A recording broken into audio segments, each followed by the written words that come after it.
Mr Cheikh Gueye nu mu demee gars naka bagage yi nice cool nii mais booy xool naa affaire bi seen doc bi sur la coupe du monde la seen dernière coupe du monde bi ñu gagné mais c'est vrai booy xoolal sa doc bi moom vraiment du fekkoon que ñu gagné coupe d'Afrique bi moom vraiment mooy dàq quoi. Juste au moment où le coup d'envoi vient d'être donné, et là c'est un ballon de Oumar Gueye-Sène qui avait tenté d'introduire Thierno Youm, et c'est la défense égyptienne qui va remonter le terrain. Avec les Sénégalais vont partir à l'attaque, exactement à la 22e minute. Les Sénégalais qui vont partir en attaque, qui conservent encore ce ballon, et c'est Mamadou Théo qui va s'infiltrer. Mamadou Théo sur la droite, pour Boubacar Sarr, le Thierno Youm. C'est le premier but sénégalais. Guerre 86 engouement bu mu amoon parce que ñun suñu école yëpp ku nekk da nga joxe woon 10 francs parce que équipe bi amul woon moyen. Je pense que c'était du temps de l'ajustement structurel, je sais pas, je m'en souviens pas, mais ñun ñëpp dañu joxe woon ay 10 francs donc comme ñun dañoo joxe woon ay 10 francs ñoom Cheikh Seck ak ñoom Roger Mendy ak ñoom Thierno Youm pour ñun comme ñun dañoo fay ñoom dañu war a gagner donc far gagner wuñu mais voilà Ablaye Traoré avait fait la différence avec la Côte d'Ivoire. Deuxième mi-temps, ça aurait été grave s'il cherchait à déboucher sur un nul qualificatif. Généralement, vouloir jouer un tel match a toujours trompé. Et voilà qu'il donne vraiment aussi de la frayeur à notre milieu de chauffe pour ensuite attendre que les Sénégalais, attention là, ouais.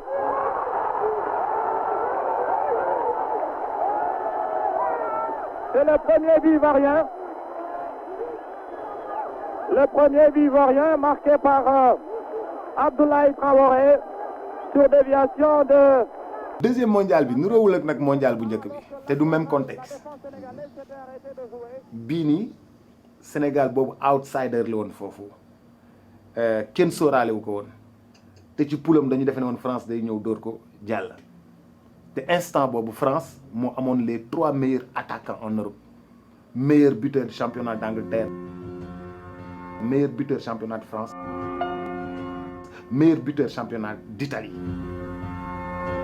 du benn de mais bii c'est une autre dimension parce que ñëpp dañuy xaar Sénégal Aliou Cissé def na li mu war a def suivant son projet de jeu on est 15 millions yoo xam ni le jour du match ñooy def classement mais attention il faut qu'il soit concentré sur son sujet bàyyi leen ko tubaab bi dem Bata xam ni dafa bokk ak dafay football ak équipe boo xam ne dañoo gàtt mu jël ay défenseurs yu 10 yu ngand teg leen ci axe bi ñu ñëw romb suñu défenseurs yi fër kenn waxu ko dara kooku kenn waxu ko dara. Le jour J équipe bu nekk ak li mu laaj Colombie ak li mu laaj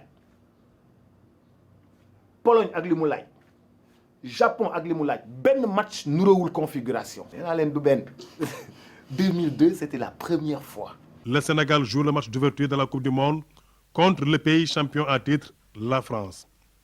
Partout c'est le silence et la concentration. On se pose des questions. Comment battre la France détentrice de la Coupe du Monde? Tout le Sénégal retient son souffle. Ceux qui n'ont pas le courage de suivre le match formulent des prières au moment où notre pays entre de plein pied dans la compétition sans la faveur des pronostics. Mais c'était sans compter avec le Diom sénégalais, ce Diom légendaire exprimé par nos chers lions à l'image de ceux qui ont marqué l'histoire du Sénégal.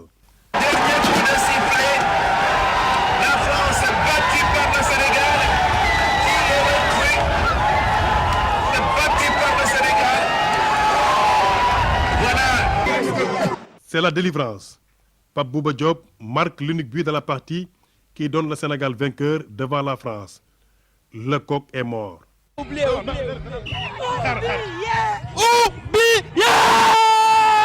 Oubliez le complexe d'infériorité. Le Sénégal a réalisé l'irréalisable. Le rêve est devenu réalité. Le Sénégal tout entier est en liesse. C'est la fête partout. Le Sénégal est meilleur que la France. Moi, je dis que le meilleur gagne et le meilleur était le Sénégal, donc voilà, bravo. Pour en arriver là, nous avons traversé le désert, mais la réussite est au bout de l'effort. Ce résultat est le fruit d'un travail collectif, un travail de groupe qui sait que la force est dans l'union. Ces garçons ont transformé le stade de Séoul en chaudière. Grâce à leurs efforts et leur courage, les protégés de Bruno Metsu ont réussi à placer notre pays dans l'aura des grandes nations de football. Cette prestation est le symbole d'une jeunesse généreuse, décidés à aller toujours de l'avant, même si le chemin est parsemé d'embûches.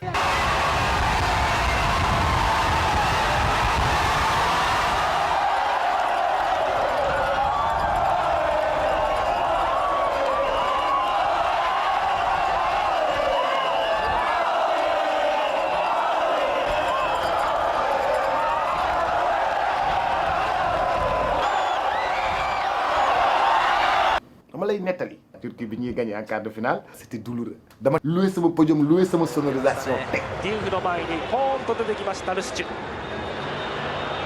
逆にカウンターは6番のアリフが仕掛けましたトルコ。さらにウミット・ダバラがフォローして中にいるのはイルハン。イルハンゴールデンゴール。トルコ初のベスト4。アフリカ史上初のベスト4はなり。 non loolu mu gën a métti ci sama àdduna. mais Boubs mais final 2002 bi gënoon métti dem ba final nga ñàkku la ndax série penalty avec équipe bi nga amoon équipe bu forte bi nga amoon mais quand même mais loolu man naqar mënul weesu naqar bu ma am jour boobu man bu coupe du monde bi taay na mais bee moo gënoon métti si man ah. Cissé, il difensore centrale senegalese. Cissé contro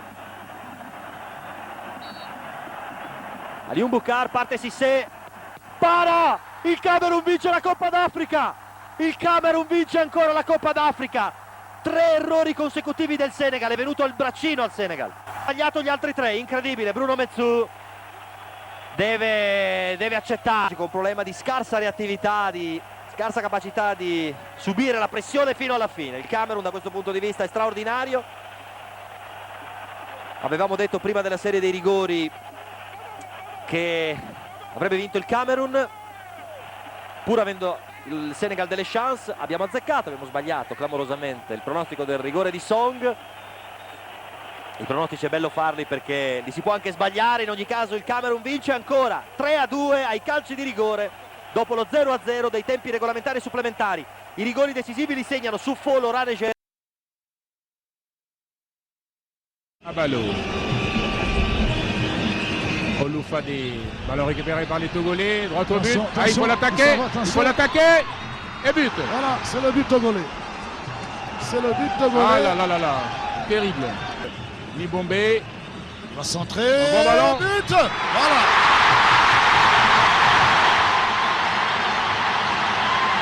Il va jouer ce coup franc. Les minutes passent dans cette première période. Les deux équipes sont toujours à égalité, 1-1. Égalisation sur le but de Oloufadé. Henry.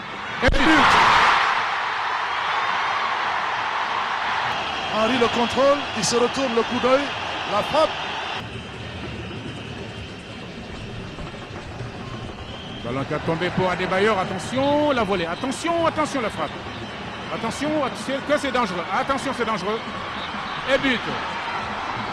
Adebayor qui marque. Ah là là là là. Adebayor, premier contrôle, qui se défait de son vis-à-vis, qui écarte pour Senaya. Voilà le et but. la remise de balle n'est plus parfaite pour Adebayor, qui met dans le but. Et bien voilà, c'est désormais. Aliou Cissé était de la partie en 2002. suma réew moo xewle te tey suma réew bu xewlee lépp luñ jàpp nañ ci dañ koy xaw a off tuuti rek nekk ci parce que Sénégal vraiment dafa am lu mu soxla waaw te ñun tey ñoo leen mën a dooleel. loolu dafa am gëm-gëm quoi dafa am gëm-gëm dafa am lu mu laaj ak lu muy bañ kon li ñuy wax rek sport dafa fiir loo ko boole da lay bàyyi moom dina laaj mentalement nga taxaw ba pare da ngay ñeme job da ngay ñeme liggéey. jour muñ njëkkee dem championnat d'Afrique yi ba ñu taxawee rek ñu def hymne national tegu ko samay karaw yaram dafa ba muy jooy tey mu ko.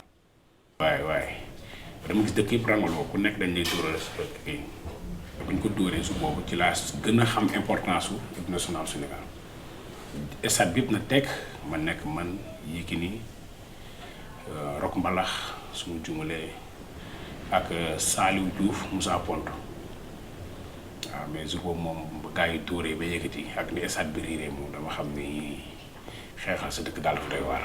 may ñaaxaat jour yi xam nañ gën a rey seen bopp ba xam ne Sénégal gi yëpp seen xol ak seen xel ak seen doole yëpp jox nañ leen ko te ñu ngi leen di bàyyi xel bu baax a baax a baax a baax te Sénégal réewu ndam la. ak si moom xam nga kon dem na ba yegg fii ñu ngi koy félicité bu baax na di koy encouragé nga nag gars yi ñu ko bàyyi mu dem ak xelam quoi ñu ko bàyyi mu joob ñu ko bàyyi mu dem ak xelam. li ëpp moom lu ñëw rek gars yi moom dañuy gët see loolu làmb ji sax des fois nga daje xam nga koo xam ne day dugg sa tànk naan la booy jàppee fi def ni demoon ni ñuy daanee ak ni prise ma day am. dal na ma si sama combat ak Modou Lo ba ma paree dugg naa mais am na koo xam ne ngeen waroon bàyyi loo xam dem sa ginnaaw bu nga defee nii ni nga waroon def da nga ko waroon def nii xam nga wane ay gestes position bi dama ko déglu.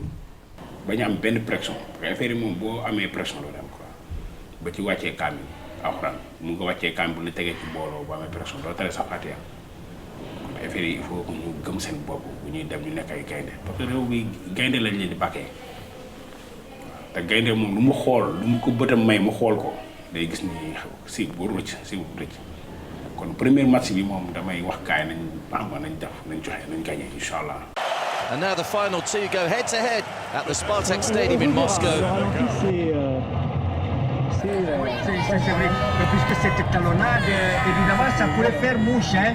Mais là, il y a un peu de désespoir là-dedans, alors que les Sénégalais, attention, ce ballon, la couverture de Mbaye Amadi Niang, avec qui ce ballon de...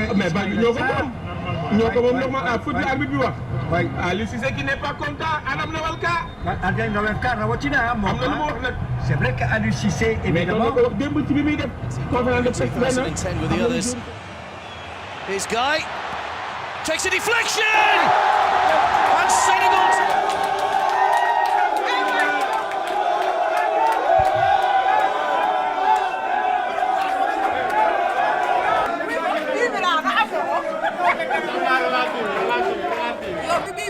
da nga doon enregistré. waaw maa doon enregistré waaw.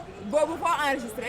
non du ma ko filmé bàyyi ko Delgado ñëw nekk fii. non ci gars yi wala ci match bi. non maa ngi seere si écran bi waaw d'accord. sama cameraman bu ratee bii bi lan laa fiy def xam nga tu sais un reporter moom émotion lay wut. information dafa ànd ak émotion day am ay sensations fortes. li ma yëg bi ma dugg see ci maison d'arrêt bi fii Camp Pénal sincèrement sama yaram dafa daw gis détenu yi nekk ci biir di foo ak pénitencier yi di kaf di foo di ree ñuy waxtaan sànq c'est tout à l'heure l'adjoint au directeur moo leen doon jàngal rythme woy yeeg yooyu aller le Sénégal ak yooyu man sincèrement tey ambiance bi pour une première sortie de l'équipe nationale sama yaram dafa daw sincèrement ça c'est une émotion très forte parce que déjà c'est des gens yi nga xamante ne dama naan man ni ma leen doon xoolee nii tey day dej ni ma leen doon xoolee parce que dama naan ils ont été privés de liberté mais il reste quand même des personnes qui ont des besoins, qui ont des sensations, qui ont des émotions et qui peuvent vivre et partager avec tous les Sénégalais ce que les Lions sont en train de faire en Russie. Donc tey bu ñu amee une victoire c'est vrai que ce n'est rien par rapport à ce qui nous attend. xooluma dispositif bi exactement xawma partant yi mais xam naa juste quelques joueurs comme Sadio Mané je pense que moom moo dugal bii bi sànq kan moo dugal bii bi waaw kon du suñu yëfu bopp dañ koo kii yow kon Sadio Mané duggul xam nga lan laa retenir en fait lii duma ko fàtte parce que dama naan deuxième participation au Lion au Sénégal maa ngi suivre le premier match au niveau du camp pénal lii du ma ko fàtte y a des choses yi nga xamante ne mën nañ ko wax mais dafa am la nga xam ne dañ ko war a noppee surtout la nga xam ne mën na démoraliser une équipe faire décourager des supporters ou tout simplement comme ni nga wax sànq nuire l'image de marque d'une équipe finalement qui représente toute une nation. Il y a des choses yi nga xamante ne du mës a nekk information. Galvaniser davantage rek galvaniser à travers nos papiers. man sànq bi ma ñëw am na sama benn collègue bu ma nee 2-1 la jàppal li ma la wax ñun loolu la ñu tàmm loolu mooy Sénégal dañuy entre guillemets dañuy xaw a am fit quoi donc dañuy wax juste li ñu bëgg pronostic la rek. 6 green shirts in the penalty area. It's a free header for Sane, but heads the ball down and over. Here he comes, up and over! Punched away by Ndiaye.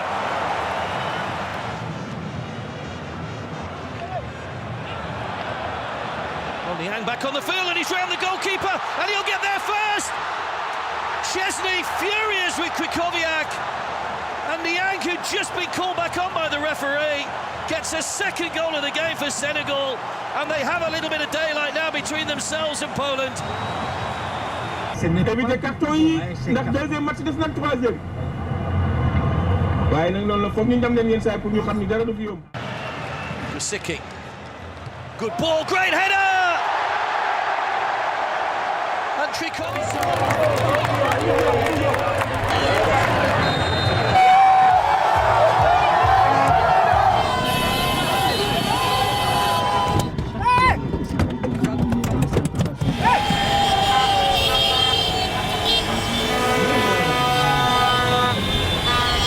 Match bi passé, je pense qu'au début on était très stressé, dañoo stressé parce que c'est une nouvelle équipe. Parce que si qualification, ça ne rassurait pas du tout les supporters, quoi. Mais yàlla def na quand ils ont joué le premier match, quand j'ai vu que le système défensif bi Aliou Cissé teg, c'était un système défensif, c'était le système d'attaque ci boppam, c'était assez différent de li mu doon faral di def. Ils ont dominé la défense polonaise. Leen rek moo doon son problème. J'avais l'impression que dañu doon reculer bu mu. J'avais l'impression que on n'avait pas d'animateur en fait. Moo taxoon Sadio Mané doon chaque fois di replier wu di ñëw pour récupérer balle bi di yóbbu. Donc il fallait que ñu am benn animateur boo xamante ne dina mun a xam nga distribuer balle yi convenablement. J'ai constaté en fait la dernière fois que Mbaye Niang moom moo doon gën a peser ci défense Pologne bi. Il a été vraiment très déterminant et j'espère que dans le match tey bi tamit rôle bi mu joué woon keroog dina ko jouer. Par contre bëggoon naa benn Diao Baldé jouer keroog. Parce que Diao Baldé am na benn rôle bu muy jouer ci day peser ci kaw défense quoi ba pare dina mun a animer jeu bi. Je constate que équipe bi dans son ensemble am na cohérence bu ci nekk. Je me rappelle en 2092 on avait fait benn chanson benn morceau pour supporter les Lions et je me rappelle que defoon amoon nañu benn émission bu ñu defoon ak Ambroise Gomis c'était la RTS. Et voilà, donc depuis jamono jooju on a toujours supporté. 92 si la ko éléphant Côte d'Ivoire di jëloon la première fois et j'étais un peu partagé parce que maa ngi door a jóge Côte d'Ivoire ñëw Sénégal ñuy organiser Coupe d'Afrique ma supporté sama xol mi ngi Côte d'Ivoire mais sama yaram yëpp xam nga maa ngi fii Sénégal et tout. Côte d'Ivoire donc c'était très important et ça a marqué aussi le début de sama carrière donc 92 pour moi c'est une date qui est super importante. Mais j'espère que ni Lions yi ñi nga xam ne tamit saa yu ñuy football ñun duñu nelaw dañuy stressé et donc pour ñun tamit d'une manière aussi de génne stress boobu mooy justement génne ay morceaux pour supporter. xanaa déggoo li benn seetkat bu mag Sénégal wax ah newoon na daal nañu saraxe 350 tablettes nen pour Sénégal gagner mais man dama foogoon ne 350 tablettes nen yi pour coupe bi la. Man dama foog ne pour coupe bi la xalaatu woon ne pour chaque match dafa am saraxu boppam. nañu génne 350 tablettes nen man dof bii damaa ko wax. nii sama gars yi nen yaa ngi nii.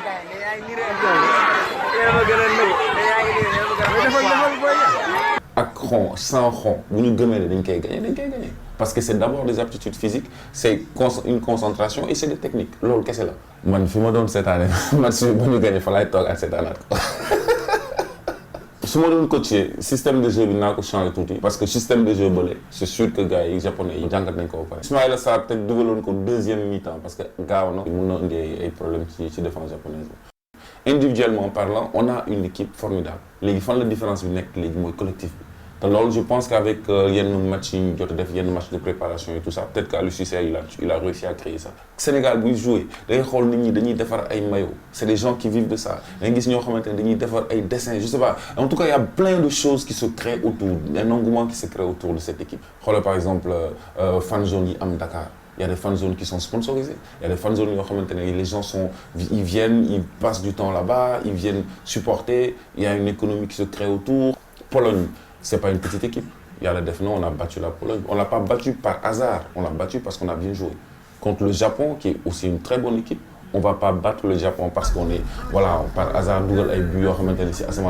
c'est des buts, c'est une construction de jeu qui va faire qu'on va gagner le jeu. Bien, Yuya Osako. Shoji. Côté de lui, il y a Moussa Wagué, préfère passer par Niang. Le voilà, Wagué le centre dans le paquet. Ballon mal dégagé et un essai. Kawashima qui passe à côté et qui marque le but. Sadio Mané, évidemment. 11 minutes de jeu et c'est très largement mérité sur ce tir de Sabali, mal repoussé par Kawashima. Directement dans les pieds de Sadio Mané, voire même Alioune Ndiaye. La reprise et Kawashima.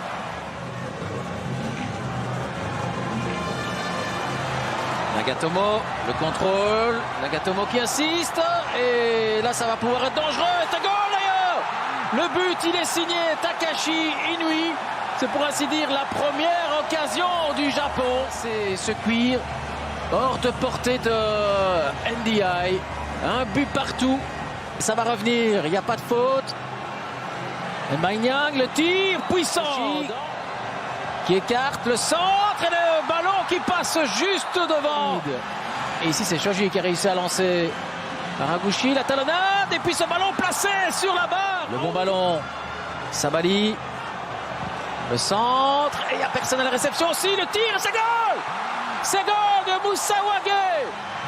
Osako, il y a Honda à ses côtés, Osako qui remet dans le paquet, et la sortie d'India qui passe à côté du ballon, c'est pas terminé, en retrait, et c'est goal!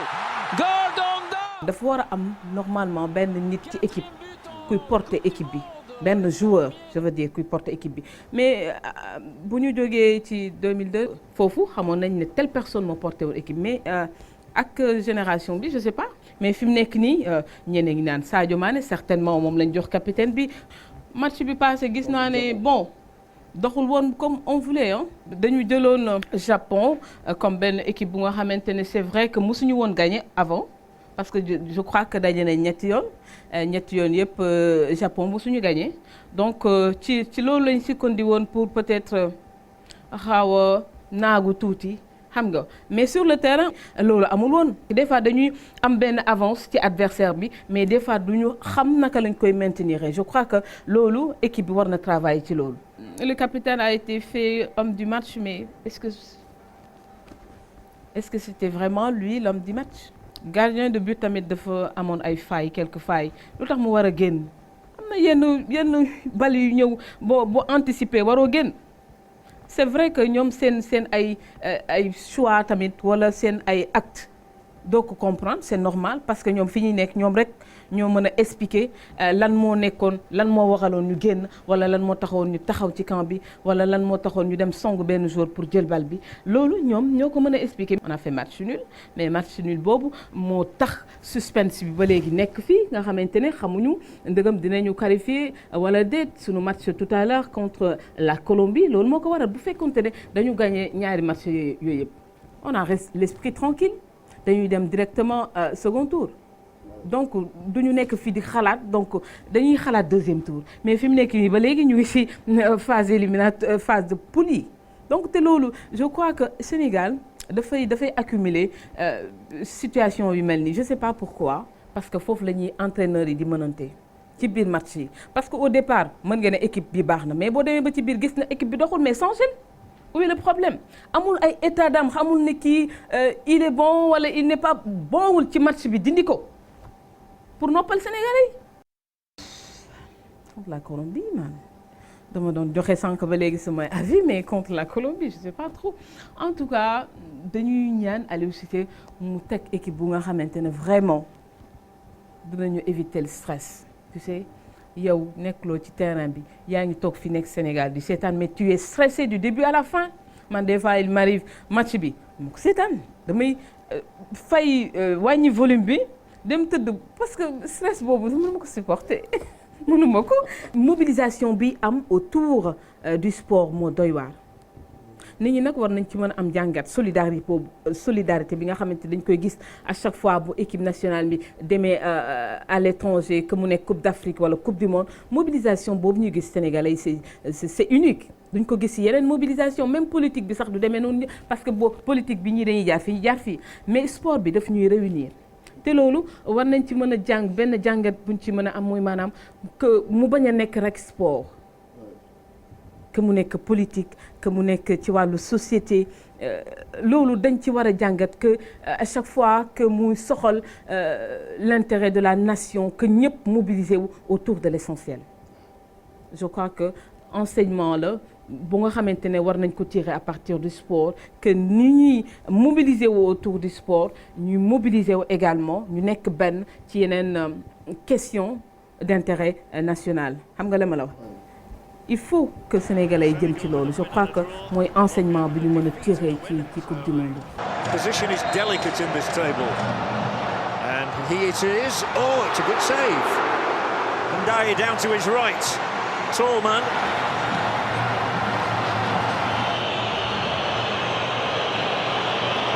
And here is a big chance for them to take the lead. And is that a penalty kick? It is. It's the first menacing attack that the Senegalese have mustered. Not always there will be a VAR review. Here it is at the review. And then all eyes on the referee. Well, he's looked at the screen and he's decided that there will be no penalty kick.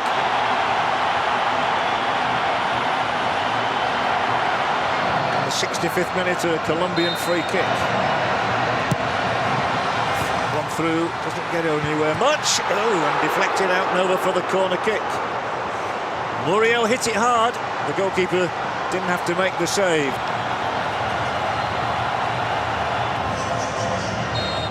Already taken. And here's a header! Colombia lead! The stadium absolutely erupts here. Another set-piece goal, another late goal coming in the 74th minute. As it stands, it is Japan going through on fair play alongside with Colombia, who will have 6 points. Senegal, I'm not sure how much the players will be told of that. That's not a bad ball in, trouble here for the Colombian defence, and saved as Spina with the stop. Senegal are coming on strong again, as you would expect. It's all over. ay Snapchat ak ay WhatsApp ak li ma gën a soof nag jamono yi man maa dañoo ne cegin barke borom Tuubaa mbak moom yéen ñu fekk Sénégal daan loolu la ñu entraîné ci coupe du monde bi cegin man ñàkk fayda yoo xam ne pecc maire yoo xam ne comme ay xeetu ndaga. défaite bu ñu am ak waa Colombie loolu moo métti woon parce que man j'aurais aimé ñu gagner en fait waa Colombie ñoo gagné mais ça ne veut pas dire qu'ils sont les meilleurs ils ne sont pas meilleurs que nous mais yàlla moo ko dogal noonu moo ne Colombie day gagné. La valeur de la compétition il faut savoir surmonter et avoir la tête haute, aller plus loin dans la vie. Il y a beaucoup plus de talent que de courage dans la plupart des réussites. ñoom ñëpp bëgg naa leen nag ñoom ñëpp fan naa leen mais sama idole foofu noonu mooy Sadio Mané mais pas parce que sama mbokk waa Casamance que moom mooy sama préféré ci équipe nationale bi mais dafa gëm lu muy def Casamance la dëkk et aussi tabax na foofu noonu école te mu ngi préparé tabax hôpital donc man maa ngi koy féliciter pour loolu noonu parce que geste bu baax la lu mu def noonu am na solo trop. gagné na 11 d'or bi donc maa ngi koy féliciter pour loolu. xaw ma ko mosuma ko xam ni en face aw ma occasion boobu mais nit ku baax la je le sens quand il joue quand il parle. di ko encourager mu dem ci kanam di ko ñaanal nag mu am ballon d'or suy jouer il est passionné donc man je pense qu'il mérite d'avoir un ballon d'or. lu muy def Liverpool man je pense que loolu lay def ci équipe nationale bi parce que day joxe le meilleur de lui-même mënul jouer feneen fi nga xamante ne du décom après mu ñëw ba ci décom du jouer li nga xamante ne du def lu baax man je pense que gars yi dañuy critiquer pour critiquer rek quand tu vas plus loin gars yi dañu lay critiquer dañuy jéem a def tout pour nga nekk ci ginnaaw comme ñoom donc man je pense que bu mu déglu gars yi quoi moom na mu avancer rek dem ut lu mu bëgg man je souhaite vraiment ma rencontrer ko encourager ko féliciter ko pour tout parce que vraiment c'est quelqu'un de bien. mais ak Angola bu ñu dóor bay Angola dóor équipe Sénégal. Shot on goal and it was the Lions of Teranga that drew first blood. Diouf's free kick headed back across the face by Suleiman Diawara and Abdoulaye Dieng Faye on hand to head home. The first half dominated by a Senegalese side imposing their physical style on the game. They almost doubled their advantage. A good ball from Frederic Mendy, cleared by Rui Marquez. It was to be a different story in the second 45 minutes, however. Zekalanga producing a sublime cross for new Manchester United signing Manucho to head home the equaliser. Senegal tried to fight back immediately.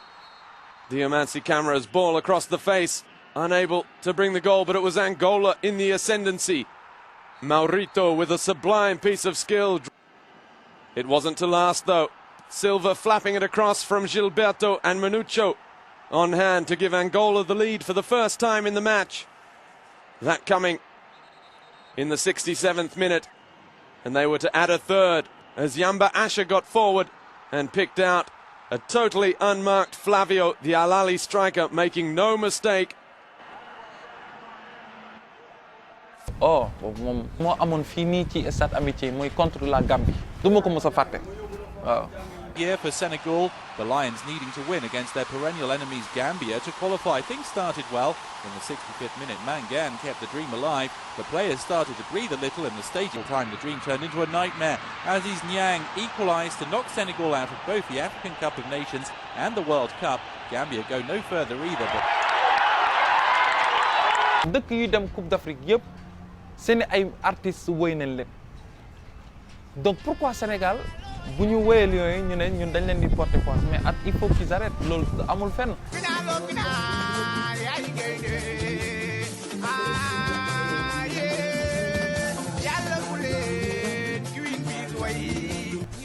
li ñuy gañeloo coupe bi mu ngi ci Lions yi fulla ak fayda xeex ñafe xaru ak tamit population Sénégal jàppale leen pousser leen ñaanal leen surtout booloo nekk benn xol yi nekk benn ba pare Sénégal bi yëpp mënuñu nekk coach c'est impossible nit boo ko jiitalee foog nga wóolu ko man j'ai confiance au Lions j'ai confiance à Aliou Cissé et c'est ça xam nga entraîneurs yi bëri nañ fi bu ñu neexoon mënoon nañ jëm jëli ji Europe te bu ñu jëli ji woon Europe dinañ ko fay xaalis bu bawul sootul le double ou triple kii nag patriote la kii nekk sénégalais mi ngi def lu mu mën ah et vraiment man dama xam ne rek dafa ñëwagul rek su ñëwoon ñu fàtte ay erreur am yëpp. Y a moins d'erreurs si liste bi que ci yeneen yi mais dafa am loo xam ne j'arrive pas à comprendre ça c'est-à-dire sur une liste de 23 joueurs il y a qu'un seul gaucher et à la limite il est remplaçant. C'est extraordinairement pour man grave. Les deux gauchers yi nga am Sidi Sarr Santy Ngom tu les as recalés. Kenn ki on peut comprendre par manque d'expérience il n'a pas eu beaucoup de temps de jeu à Lorient muy Sidi Sarr mais Santy Ngom c'est la deuxième fois qu'il est appelé qu'il donne satisfaction mais après derrière le coach a donné ses raisons on respecte le choix de l'entraîneur oui mais on peut mën nañ si bañ a d'accord. Je comprends vraiment la position de Aliou Cissé mais quand même il faut tamit ñu gratter tuuti ci plaie bi wax leen tamit li nga xam ne ñuy tàqate du fay ñu xam ne que ni tout un peuple est derrière et que ni lu ñuy quitter fii di dem ci yeneen club yi di fa toj di rey seen bopp fii dañ fi war a ñëw xaru waruñu sóoraale que ni bu ñu blessé du ñu amati dara déedéet loolu ndam la parce que Sénégal musul am Coupe d'Afrique kon tey ji bu amee Coupe d'Afrique ndam la boo xam ne duñ ko mës a fàtte te seen woy la woy bu dul fay la il faut loolu ñoom ñu conscience ci loolu noonu. tey on joue contre Tanzanie équipe la boo xam ne tamit équipe bu ndaw amul ku ne xam ne ni équipe bu ndaw amul waaw jusque damay gis ne équipe yi nga xam ne équipe type yi nga xam ne dañ koy teg ñu gagné nga dem après ëllëg nga changé waat beneen équipe teg ah ñu gagné leen loolu baaxul. mooy li ñu daloon contre Japon maanaam dafa loolu li mu koy dal nag gis naa ni bëri na lool mooy que ni il change trop te am na équipe yoo xam ne bu ñu demee ba miinante waroo leen changer da nga leen war a bàyyi ñuy continuer seen aventure ci loolu noonu. man j'aime bien une équipe qui est indépendante et c'est très important lu tax mu génnee Sadio Mané teg ko ci banc bi parce que mu ngi sóoraale que ni Tanzanie bi yëpp équipe Tanzanie bi yëpp ñoo ngi xalaat ne que ni Sadio Mané moom il faut ñu jëm ko bloquer et c'est une très bonne stratégie pour moi. Ah bon? Mais loolu moom j'étais pas informé loolu pour man non attendez man je pensais que ni dañ ko teg ci banc bi pour juste stratégie mais sincèrement je savais pas que ni pour il avait cumulé de cartons quoi sincèrement. Gars vous m'avez piégé hein. Je pense que moom il aime beaucoup bëgg na 4-3-3 li ma gënaloon renforcer suñu milieu am défense bu bien bu ñu amee attaque nag attaque bi nu mu mel baax na nañu am attaque boo xam ne daal bu téye bal danger lay doon di dugal score bi on peut avoir 2-0 incha allah tey waaw 2-0 waaw.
de mille feux Krépin Diatta tey ni ñuy wax naan toj rajax dafa toj rajax match bi il a montré que c'est un bon Sénégalais wane na ne xale la wane na ne il a quelque chose à prouver te il l'a prouvé l'équipe dans son ensemble je pense qu'il était tellement généreux qu'ils étaient à la limite trop généreux ñaata occasion la ñu raté te yooyu yëpp trop de générosité moo ko waral dama leen di ñaan ku ci jekkooti bal mu leer na ne boo ko dóoree mu dugg jarul joxe dugal ko rek ñun soxla ñu ki ko dugal de ki ko dugal mooy l'homme du match wala meilleur buteur ñoom ñoo ko soxla mais ñun les supporters qui sont ici on a besoin de buts on a besoin de victoire on a besoin d'avoir la coupe parce qu'on en a tant rêvé pour gagner Algérie pour man Krépin moom nañ ma ko bàyyil ci équipe bi muy def yëfam Olof Ndiaye day faral di wax dara xaw ma dëgg la am déet li ngay jàppoon ba mel nii bu ko bàyyee te jig na la damaa xam ne boo ko waxee ne gars yi ne non Sadio Mané pourquoi muy non waaye kon est-ce que dañu continuer li ñu commencé rek xool ba xam bu fekkee dañoo tandu seen bële Sadio Mané doo ko ñëw jël postam bu fekkee tandu suñu nag lii moo gën ñu continuer lii Sadio faree nii malgré tout il reste Sadio Mané mais il reste un joueur aussi on l'a dans le cœur et ici. man de match bi ma seetaan mu marqué ma lool moo nekkoon en 1990 boobu nag laa gën a nekk xale boobu c'était le Sénégal contre l'Algérie Algérie mën nañu 1-0 ñu dawal ba ci biir match bi Adama Cissé égalisé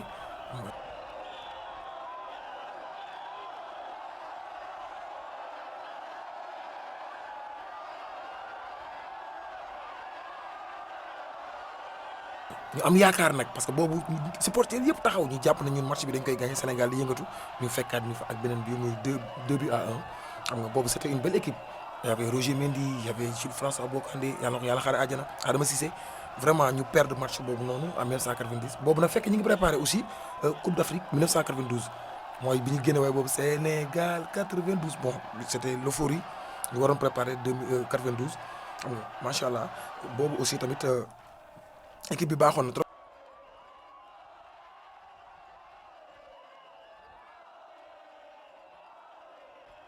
mais nag man daal li ma jàpp ba jàpp ko mooy naar yi dañoo nennu man moom loolu laa comprendre quoi dama comprendre ne les arabes dañoo nennu Sénégal parce que ñun dañuy am équipe bu baax Sénégal mosul ñàkk équipe mosul ñàkk collectif mais fu ñu naar yi fekk dóor ñu waaw mais j'espère que peut-être bii nii dina baax te am naa yaakaar ne gëm naa ne bi yoon moom buum gi dina dagg de fu muy ko yaakaariwul lay daggee te xam naa ne du yomb ci ñoom de bi yoon moom on est déterminé coupe bi lañ soxla incha allah coupe bi rek lañ soxla mais match beneen bi mu marqué nag vraiment match Sénégal boobu mooy en 2015 bi nga xamante ne bi Algérie moo ñu éliminé boobu moom match boobu moom yaakaar naa ñun dañu jàpp ne ñun coup de chance boobu noonu ñu rombee parce que ñun Ghana ñun ñoo ko dóor te Ghana moom finalement moom moo dem final ak Côte d'Ivoire yaa ngi imaginer nga jàpp équipe dóor ko ci match de qualification ngeen dem mu dem équipe boobu noonu bàyyi la fi yow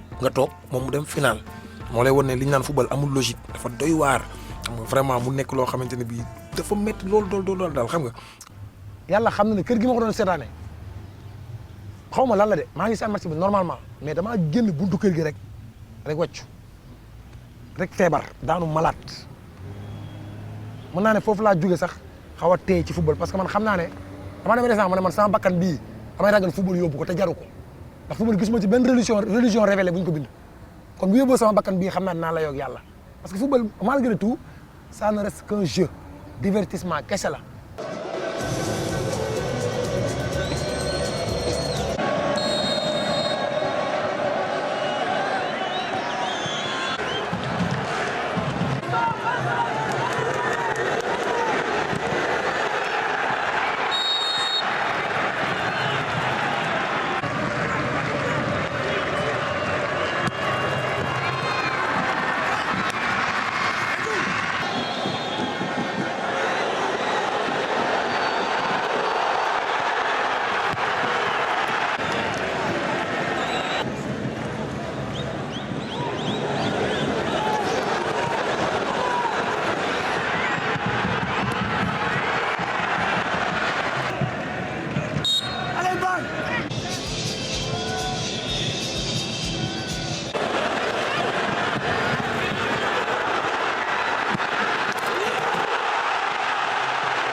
Vrai fighting spirit chez athlète de haut niveau yaa ngi koy gagné sur la motivation de bëgg a défendre sa dëkk bëgg xam lan mooy gagné parce que boo gagné rek am na yu bëri yoo xamante ni athlète bi kese moo ko mën a sentir durant la préparation problème yi ngay jànkonteel ak motivation bi ngay am pour mën a dem chercher ji la gagne loolu yëpp dañ koy boole ci fighting spirit man nag sama fighting spirit benn affaire rek la woon mooy décrocher ay médailles pour mon pays et puis loolu moo gënoon nekk sama source de motivation dama ne woon athlètes yi nekk au niveau mondial lu ñuy def ba gagner ay médailles pour seen dëkk et tout ça di ngay dégg hymne national bu ñu koy tëggal et tout ça c'était ma source de motivation. boo xoolee dans la vie ak 3 personnes rek la ñuy tëggal raaya Sénégal le militaire le président de la République et un sportif qui gagne ñun ñëpp dañuy supporter l'équipe nationale du Sénégal quoi parce que c'est des ambassadeurs avant tout c'est des vrais ambassadeurs actuellement nii mun naa ne ils portent toute une nation Égypte monde entier bi yëpp ñuy seetaan Afrique bi yëpp ñuy seetaan.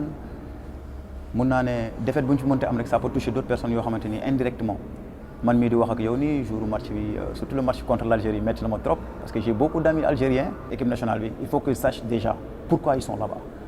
Deuxièmement aussi défendre les couleurs du Sénégal c'est pas que voilà tey soo doon dee sax boo ci doon bàyyee sa bakkan sax tu dois montrer que kii joxe na ba jeex mais aujourd'hui kii moo ko mën mais pour man si côté boobu la ñu xaw a manqué tuuti. Aujourd'hui, l'engagement que l'équipe nationale a dans la globalité, vous me citez non ou quoi que ce soit, il faut quoi. Parce que les Algériens, c'est une bakkan sur le match-là. Les Sénégalais, on ne sentait pas que c'est une bakkan. Aujourd'hui, nous sommes au Sénégal.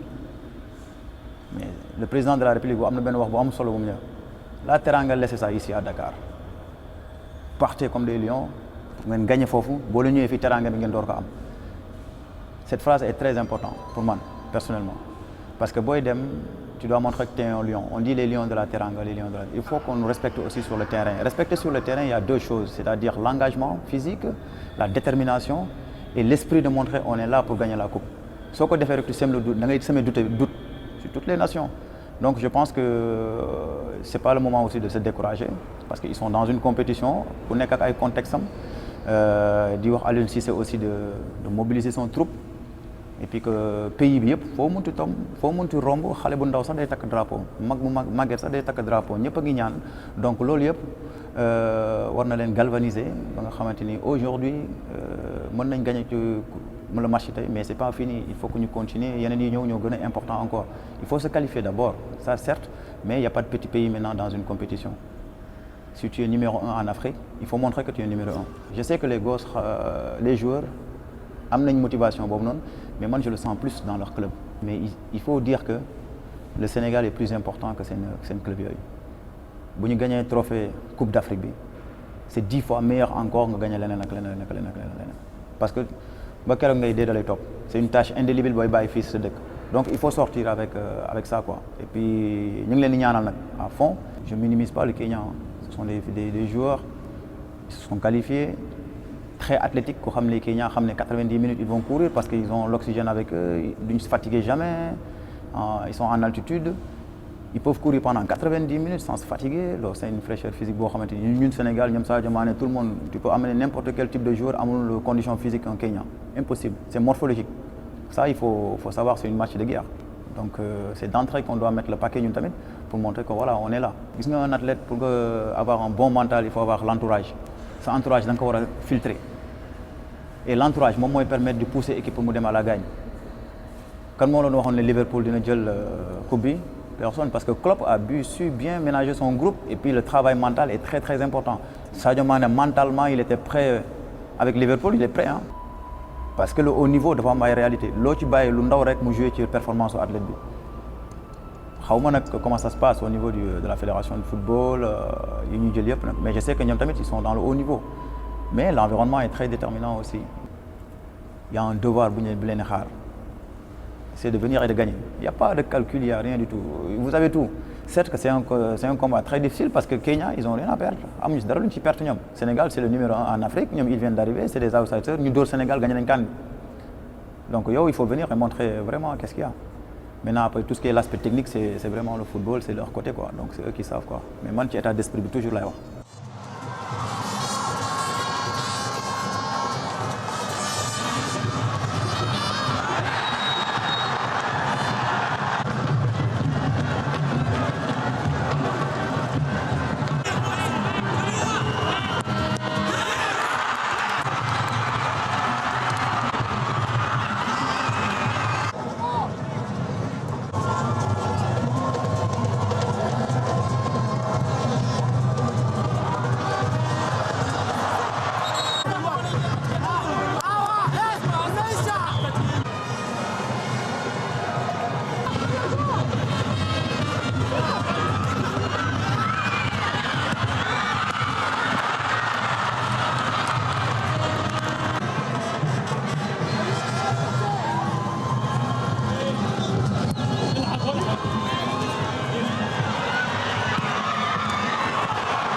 En réalité, le Sénégalais pense que fini on a les meilleurs joueurs. Parce qu'ils sont distingués. Donc, compétition, on a les meilleurs aussi. Et on a aussi. Hein. Quand je vois Sadio Mané jouer à Liverpool, de Koulibaly, etc. Mais si ce ne sont pas ces mêmes gens-là qui nous exploit. Là, en réalité, tu as un problème. Quoi. Tu te poses, tu te dis, mais attends, équipe bilan là. Donc, généralement, nous avons des difficultés avec nos stars, donc nos icônes du football. Donc, parfois, nous avons des mais nous avons des yëkkatee, nous avons aussi ba ñu suufee. Ni ko xam ne tey mën na produire plus, mais bon, pour des raisons X, Y, Z, ils donnent juste le strict minimum. Dans le travail quotidien des Sénégalais, c'est ça. Bon, dans les structures hospitalières, c'est comme ça. Dans le milieu de l'éducation, c'est comme ça. Dans les banques, les services, c'est comme ça.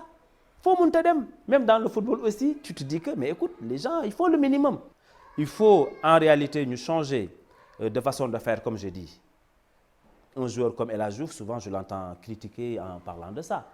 Parfois à tort ou à raison, mais en tant qu'analyste, quelqu'un qui observe les phénomènes de société, les comportements de ses concitoyens, moi je comprends parfaitement ce qu'il dit.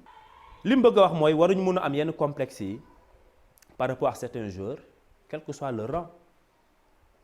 Si tu as un encadrement, ils ne sont pas rigoureux simplement parce qu'ils font des calculs par rapport à X, Y, Z, parce que X est X, Y et Y, reconnu mondialement et tout, il y a une sanction, au contraire, c'est la complaisance.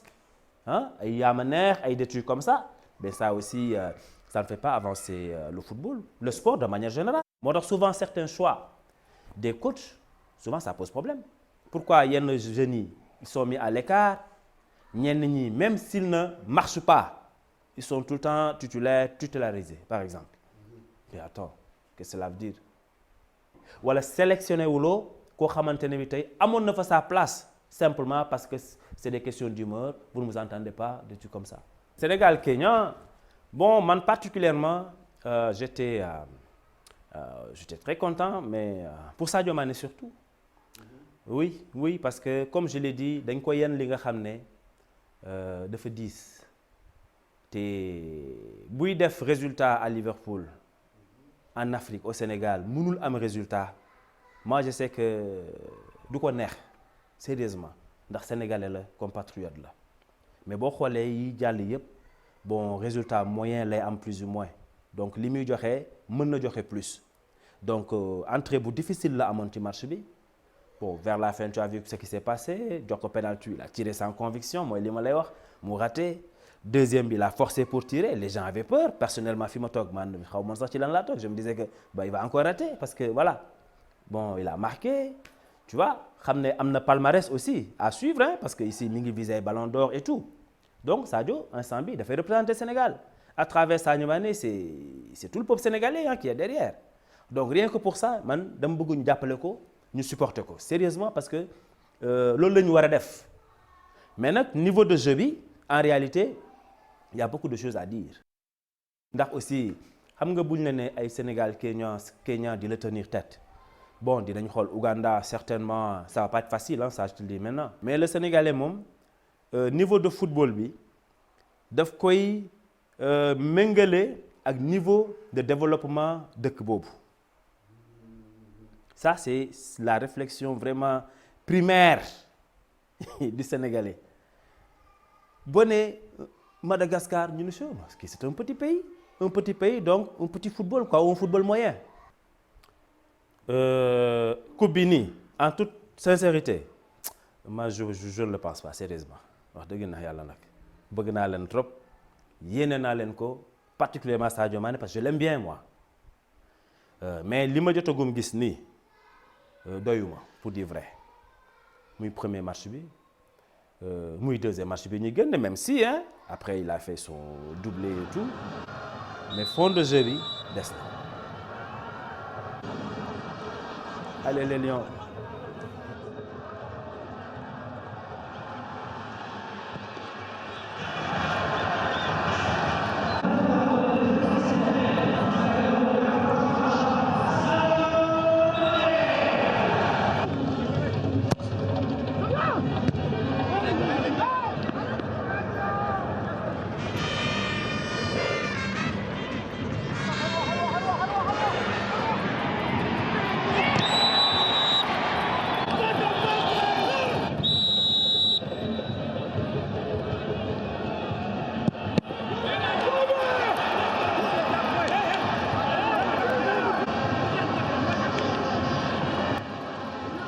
Moi, je le félicite parce que je pense qu'il a beaucoup appris des expériences passées. Parce que, si je donne l'exemple de Crépin, tout le monde parlait de milieu Crépin.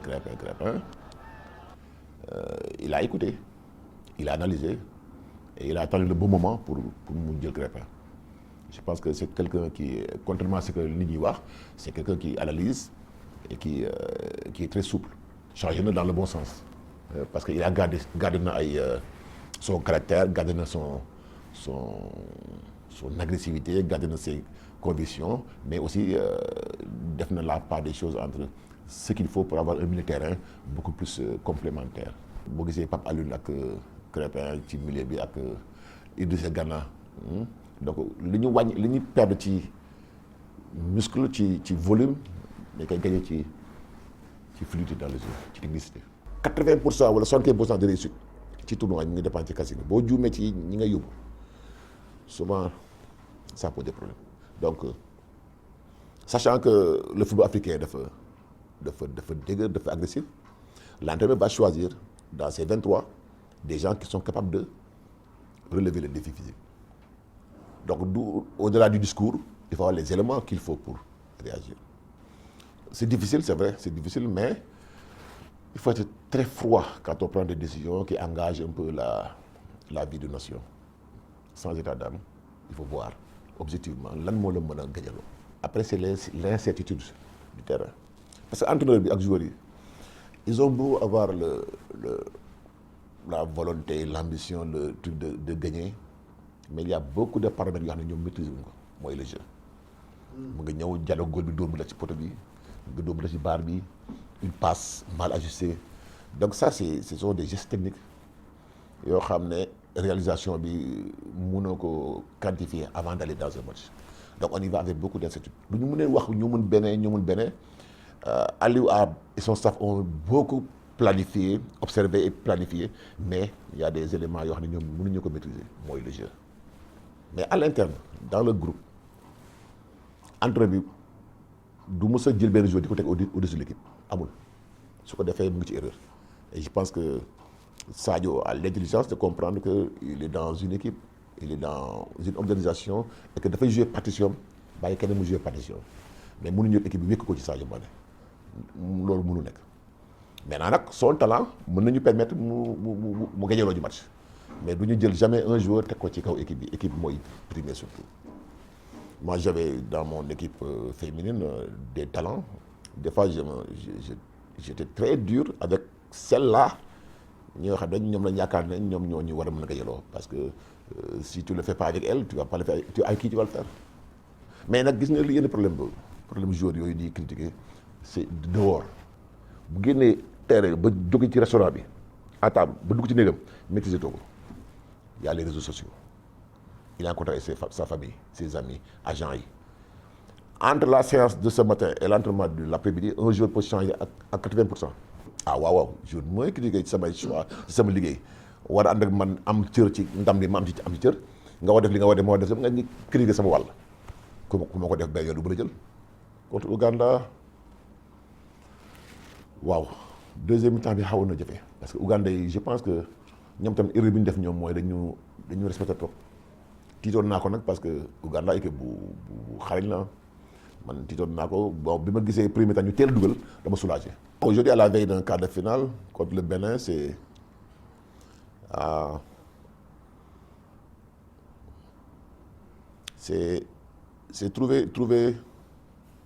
trouver les arguments parce que joueur bi na toll foo xam ne soxlaatoo nga koy wax ne ko nga koy motiver man damay wax toujours ne la motivation première mooy bi nga jëli drapeau national parce que drapeau national jël ko il faut ñu xam signification mooy lan c'est un peuple ce sont 15 millions de personnes ñoom ngay dem représenter bi loolu ku mu doyul ku mu mënul motiver dara mënul laa motiver du xaalis du dara mais drapeau national bu ko xasee ba jël waroo tiit waroo ragal donc man de sama discours yëpp c'est à ce niveau-là. Ouh là là man xam élimination football yi yëpp ay métti si man mais Bata ba léegi mënu ma ko supporter ah non ñoo mënoon gars yi foofu dafa naa leen question yooyu ba tey nii mënuñu ko expliquer daal sport de haut niveau des fois c'est dafa pour man dafa am irrationnel ci yëf yi c'est pas normal.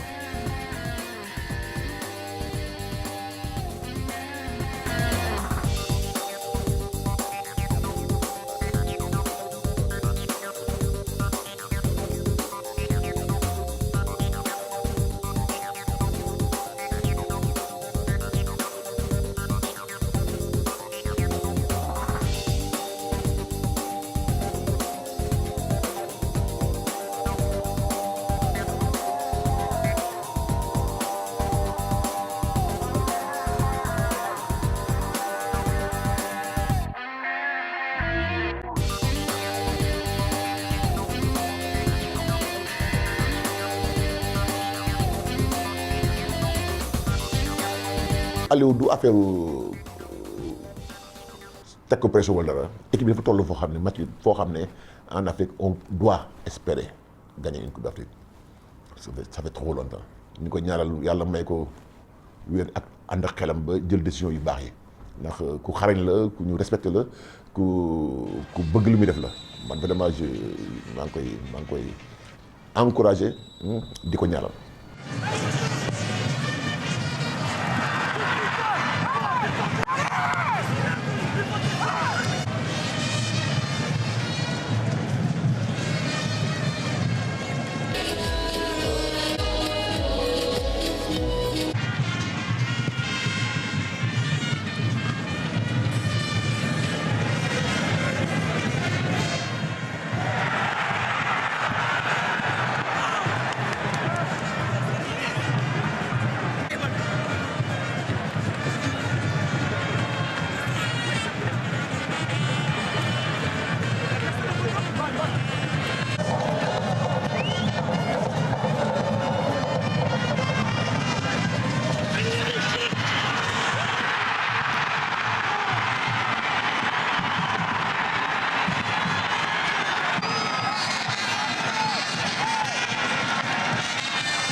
maa ngi liggéey sur le football, aussi un peu sur les reporters de foot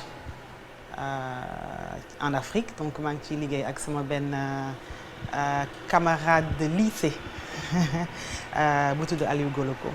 Même boo nekkee reporter nekk journaliste instant boobu noonu dañuy war di sàmm joueurs yi di war di leen protéger di fexe ba nga xam ne seen mental dafa war toujours di dëgër bu kan bi jeexee ñu dellu si waat ci yooyu noonu doon am peut-être que mën na déstabiliser équipe bi mais instant bu muy am amaluñu benn njëriñ. Mais les reporters je sais pas xaw ndax ils y font attention mais parfois duñu ramener ambiance boo xam ne nii ça nous rassure parfois et c'est dommage donc du coup c'est compliqué.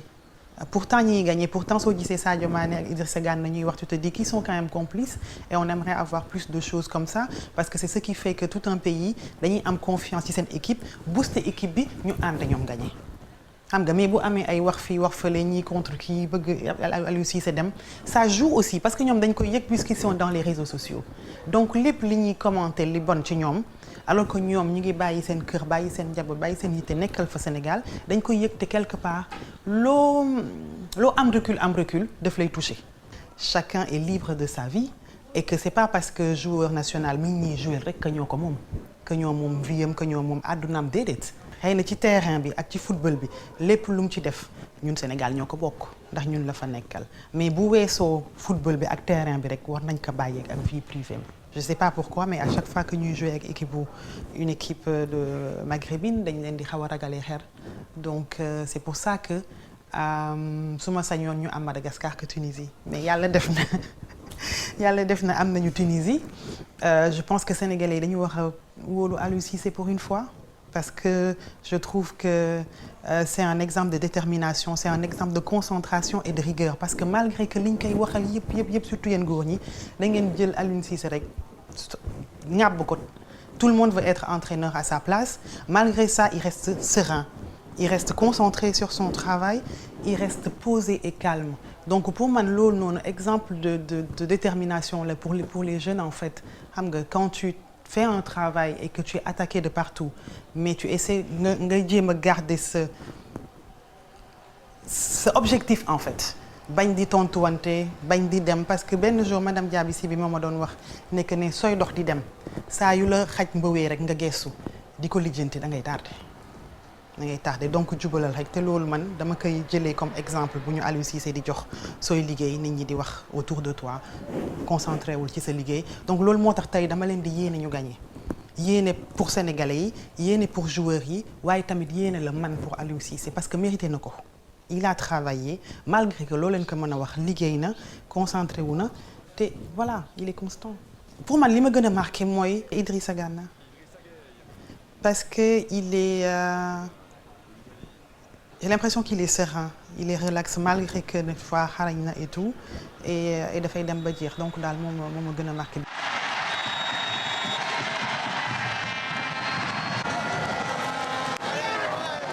bi yoon su ma sañoon du nekk affaire rëcc dañuy jouer vraiment dugal plusieurs buts et que tout le monde voit en fait qu'on était vraiment les favoris que CAN bi ñun ñooy favoris tey dama bëgg ñu woon leen que ne ñun ñooy favoris CAN bi te ñoo moom coupe bi nga xam ne nag bu ñu demee final ki ñuy dajal final dina réfléchiraat bu baax dinañu bàyyi xel parce que ñoo fa gën a aay de toute façon suñu concentré woon tuuti rek ñii ñëpp dañ leen di dóor 94 j'ai moins de souvenirs.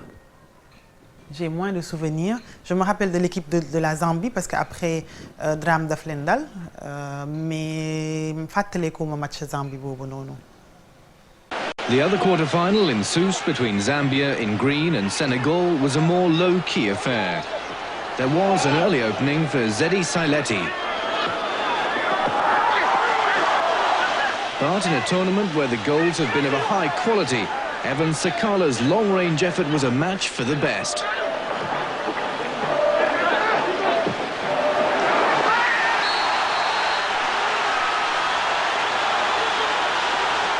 Senegal's Cheikh Seck had little chance of stopping it. 2 minutes into injury time, Senegal went very close to equalising, but Amara Traore's flick on was lofted over the bar. 1-0 to Zambia. Il y a une tension, adrénaline bi dafa yéeg parce que instant bi c'est sûr que ne ñëpp ñu ngi yàkkamti 16h jot ba match bi commencé man loolu moo taxoon match ba le passé dama ne duma ko seetaan parce que affaire yi dafa fooroon ba nga xam ne émotion bi dafa fooroon ba nga xam ne je me suis dit que duma tenir donc damay dem concentré wu ci sama liggéey ci sama texte bu ma doon bind comme ça sama bopp bi jéem a génn ci football bi et je pense que tey ñun ñëpp am nañu pression parce que c'est quand même mérité nañ ko xam nga et c'est quand même ce serait important qu'on aille en finale tey je pense que bu ñu demee finale nañu am chance gagner coupe bi loolu moo tax suñu yéene yëpp nekk ci ñu dem finale en fait. Entre prix FESPACO ak gagner coupe d'Afrique moo ma gënal suñu ma nee woon que ni ma delloo sama prix FESPACO yi su ma ko delloowee ñu gagner coupe d'Afrique bi amul benn kon dama koy delloo léegi dama koy delloo léegi ñu deechal leen prix yi ñu jox ko keneen comme ça ñun ñu gagner coupe d'Afrique loolu ma gënal parce que coupe d'Afrique bi ñun ñëpp ñoo ko bokk Sénégal ñëpp ko bokk Sénégal ñëpp ciy kontaan prix yi nag c'est bien pour moi pour sama liggéey pour mes amis ma famille ils sont contents de moi parce que ça fait des années mais liggéey ça fait quand même 17 ans que je fais des films ñoom ñoo ci kontaan mais tamit coupe d'Afrique bi ñëpp ciy kontaan te man tam dama ci kontaan donc amul benn problème nañ ko delloo.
Image bi ma gën a marqué ci équipe bi soo ko xoolee la solidarité bi am ci joueurs yi ak l'entraîneur Aliou Cissé je pense que kilifteefu Aliou da nga koy gis joueurs yi boo xoolee ci CAN bi but yu bëri ñi ci dugal dañuy daw ci entraîneur bi parce que dafa am benn image wu Sénégal boo xam ne bu bees boo xam ne dañu am suñu kilifa bu doon doomu réew mi yor équipe nationale di ko doxal et je pense que image yooyu dafa am solo dafa am lu muy joué coupe du monde bi passé bi Aliou Cissé di def loxo bi naan c'était une image bu fort boo xam ne li muy représenté parce que image dafa am solo et je pense que loolu war nañ si liggéey bu baax Sadio il faut que journaliste di ko reetaanloo quand il sourit il dégage benn chaleur extraordinaire. Je disais l'autre jour sama benn xarit bi ma koy wax naan Kalidou Koulibaly bi ma koy xool caractère bi damay jox le lutteur Yékini tu vois et ça se joue ça se voit ça c'est le professionnel qui a une lecture sur les joueurs. xam nga man dama sant Gomis góor bi sant Gomis bu ñu tuddee Gomis rek day niroog man la ñuy xaw a wax quand il y avait le premier penalty maa ngi ñaan naan yàlla na ko jàpp affaire mbokk ñëw. le deuxième penalty je pense que je ne croyais pas qu'il allait le rater boo doon jël image ci but bi action yooyu c'est des actions super rapides c'est l'instant d'après qu'il faut immortaliser sur le Tunisien qui a marqué dans son camp ou soit la seconde des choses c'est de mettre l'accent sur celui qui a tiré ou les joueurs qui étaient autour de lui parce que c'était une but surprise tu vois il faut savoir passer un message qui buy porté par rapport au match ni ñuy wax naan Sénégal ñëpp on a 16 millions de coachs tey muy njiitu réew mi muy gouvernement bi muy mécanicien bi muy menuisier bi muy nga jaar Sandaga ñëpp a nekk ci ginnaaw équipe nationale te bu ñu nekkee ensemble le Sénégal ndam rek lañ mën a am. mais yàlla na ma suma appréhension bi ndax maanaam ñu gagné man ça que je veux. Parce que musuñu gagné dara aussi xam nga boo nee Sénégal pays de football qui n'a jamais rien gagné en tout cas en termes de coupe ça aussi ça pose problème pour man bii ñu toll nii mooy suñuy sànni tàcc de allez les Lions. Attention également aux techniciens ils peuvent parler pour peut-être orienter un peu l'entraîneur mais entraîneur bi dafa am ñu mu nekkal mais ñun fii dañuy xool ñëpp dañuy bëgg a nekk expert 15 millions de je crois 250 si je ne me trompe de Sénégalais ñun ñëpp ku nekk dafa am loo bëgg a wax Aliou Cissé il peut pas écouter tout le monde. entre prix FESPACO ak gagné coupe d'Afrique moo ma gënal suñ ma nee woon que ni ma delloo sama prix FESPACO yi su ma ko delloowee ñu gagné coupe d'Afrique bi amul benn kon dama koy delloo léegi. Il faut dire que le Sénégal est plus important que seen club yooyu bu ñu gagné trophée coupe d'Afrique bi. c'est 10 fois meilleur encore nga gagné leneen ak leneen parce que ba keroog ngay dee da lay topp c'est une tâche indélébile booy bàyyi fii sa dëkk donc il faut sortir avec ça quoi et puis ñu ngi leen di ñaanal nag à fond. en tout cas dañuy ñaan Aliou Cissé ñu teg équipe bu nga xamante ne vraiment dinañu éviter le stress tu sais yow nekkuloo ci terrain bi yaa ngi toog fi nekk Sénégal bi seetaan mais tu es stressé du début à la fin. métti na ma trop tiro bii ba bi ñu ci yeggee ba ñu éliminé ñu yàlla xam na ne kër gi ma ko doon seetaane xaw ma lan la de maa ngi si match bi normalement mais damaa génn buntu kër gi rek wàcc. si moment boobu dañuy fàtte suñuy problème dañuy fàtte suñuy métti dañuy fàtte suñuy naqar dañuy fàtte lépp et je pense que c'est ça qui fait la beauté du sport aussi on va pas pour faire de la figuration. Équipe nationale bi il faut qu'ils sachent déjà pourquoi ils sont là. Défendre les couleurs du Sénégal c'est pas que voilà. tey soo doon dee sax boo ci doon bàyyee sa bakkan sax tu dois montrer que kii joxe na ba jeex mais pour man si côté boobu lañ xaw a manqué tuuti. mais drapeau national bu ko xasee bu jël waroo tiit waroo ragal donc man de sama discours yëpp c'est à ce niveau-là vous jouez pour 15 millions de personnes parmi ces 15 millions vous avez votre famille vous avez vos amis vous avez des gens qui sont dans les hôpitaux des gens qui sont dans les prisons des gens qui sont démunis qui ne mangent pas. donc loolu ku mu mënul motiver gisuma leneen loolu mën a motiver.